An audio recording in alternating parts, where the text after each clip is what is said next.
अम्मा बाद फ़अऊज़ु बिल्लाहि मिनश्शैतानिर्रजीम बिस्मिल्लाहिर्रहमानिर्रहीम। मुहम्मदुर रसूलुल्लाह वल्लज़ीना मअहू अशिद्दाउ अलल कुफ़्फ़ारि रहमाउ बैनहुम। क़ाल नबिय्यु सल्लल्लाहु अलैहि वसल्लम अफ़ज़लुल जिहादु कलिमतु हक़्क़िन इंद सुल्तानिन जाइर। अल्लाहुम्मा सल्लि अला सय्यिदिना मुहम्मदिन नबिय्यिल उम्मिय्यि व आलिहि व बारिक व सल्लिम अदद कुल्लि मालूमिन लक दाइमन अबदा। जमयत उलमाए इस्लाम यूनिट कोट मीर मोहम्मद जे उमूमी जा अराकीन ऐं गिरदो नवाह जा मुसलमान भाइरो, अॼु तव्हां सां जमात सां वाबस्त उमूमी जे इजलास में शरीक आहियूं। जमाती नज़म नसक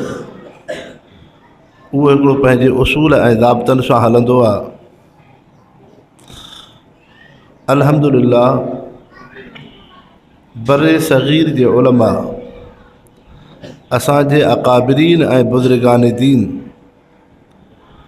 जॾहिं हालात हाज़िर खे ॾिठो त ख़ासि तरह सां अंग्रेज़ बरतानिया उम्मत मुस्लिम जे ख़िलाफ़ आहे, ख़िलाफ़त उस्मानिया जे ख़त्म करण में उनजो अहम किरदार हो, त असांजे बुज़ुर्गनि अकाबिरीन उन्हनि सां मैदान जिहाद जे अमल में साम्हूं थिया। जेकॾहिं तव्हां बरे सग़ीर जे उलमा जी ज़िंदगी पढ़ंदव त एॾी जामे उन्हनि जूं ख़िदमात आहिनि जो तक़रीबन उन बरे सग़ीर जे दौर में सन हिजरी 10 जे अंदरि सन हिजरी 12 ऐं 13 में अव्हां जे पीर ॻोठ मां हज़रत साईं रोज़े धणी रहमतुल्लाह अलैह जन पंहिंजे मुतालिकीन ऐं मुरीदनि में हुर्र मुजाहिद जो बुनियाद रखियो, ख़ासि जिहाद जे जज़्बे सां,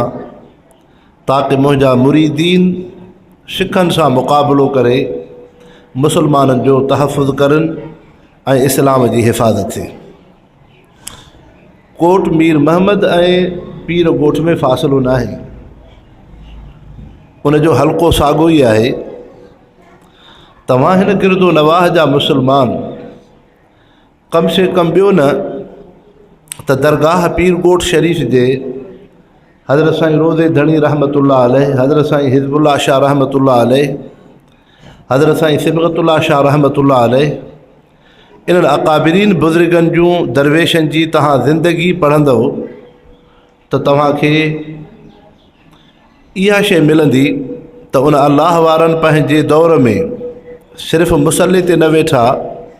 आम इंसाननि खे ज़िक्र अज़कार सां ताल्लुक़ न ॾिरायूं, बल्कि जीअं ज़िक्र में कामिल हा तीअं दीन इस्लाम जे हिफ़ाज़त ऐं चौकीदारी में बि उन्हनि जूं वॾियूं ख़िदमात आहिनि। पंहिंजे हर मुरीद खे इस्लाम जे उन जिहाद जे जज़्बे सां उन्हनि जे रूह खे मुनवर कयो ऐं अॼु उन्हनि बुज़ुर्गान दीन जे नतीजे में तव्हां असांखे हिकिड़ो इस्लाम जो नज़रियो मिलियो ऐं अंग्रेज़ जे ख़िलाफ़ साम्हूं बीहण जी हिकिड़ी क़ुवत ऐं ताक़त पैदा थी जॾहिं तव्हां असां पंहिंजे अकाबिरीन बुज़ुर्गान दीन जी तारीख़ ते नज़र कईसीं।